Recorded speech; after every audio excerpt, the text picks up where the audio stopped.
सलाम साथियों, आऊं आहियां तव्हां जो होस्ट काशान। अॼु आऊं तव्हांखे ॿुधाईंदसि संभालू जे बारे में। असांजो चैनल सब्सक्राइब करियो। सिंध जे मालवंदनि ऐं माल जे केतिरनि ई मर्ज़नि में कतब आणींदड़ संभालू जो वण बि हाणे किथे किथे ॾस पए मिलंदो आहे।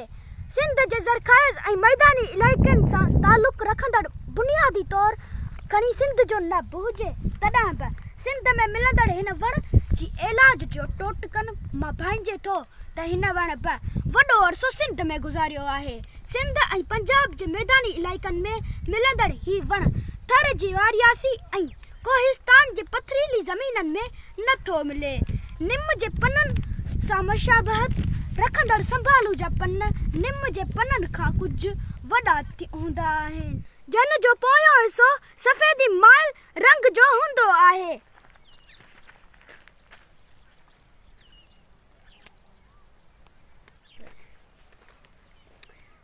बहराड़ी जे जूननि ऐं मालवंदनि खां मिलियल मालूमात मुताबिक़ त ही वण माण्हुनि ऐं जानवरनि जी केतिरनि ई मर्ज़नि जे इलाज में कम ईंदड़ वण आहे। संभालू जा पन टारियूं ऐं पाणू केतिरनि ई मर्ज़नि जे इलाज में कम अचनि थियूं। संभालू जे वण जी अहम निशानी उहा आहे त हिन जे हर टारी में 5 पननि वारो पंजो खे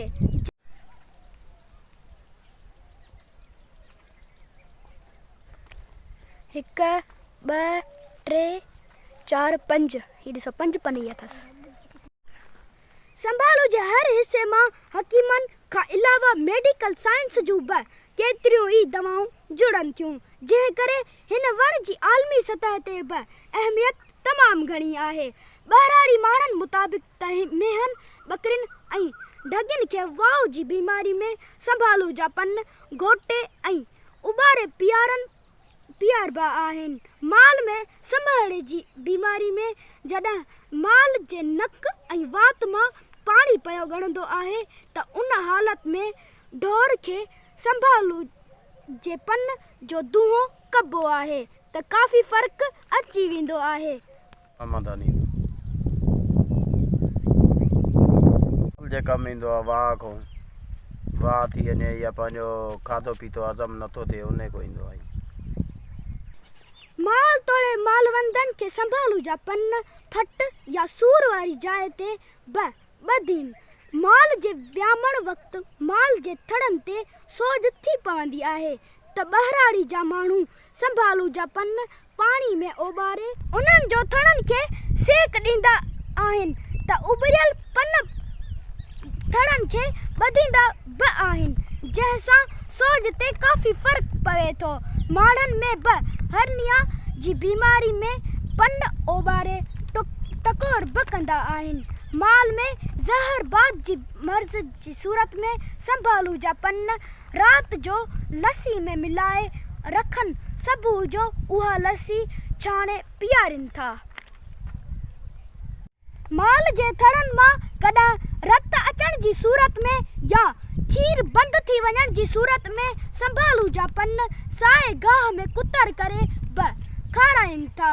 बहार जी मौसम में हिन वण में नंढा अछा गुल थियनि था, जन खे माखी हर वक़्तु चंबड़ी पई हूंदी आहे।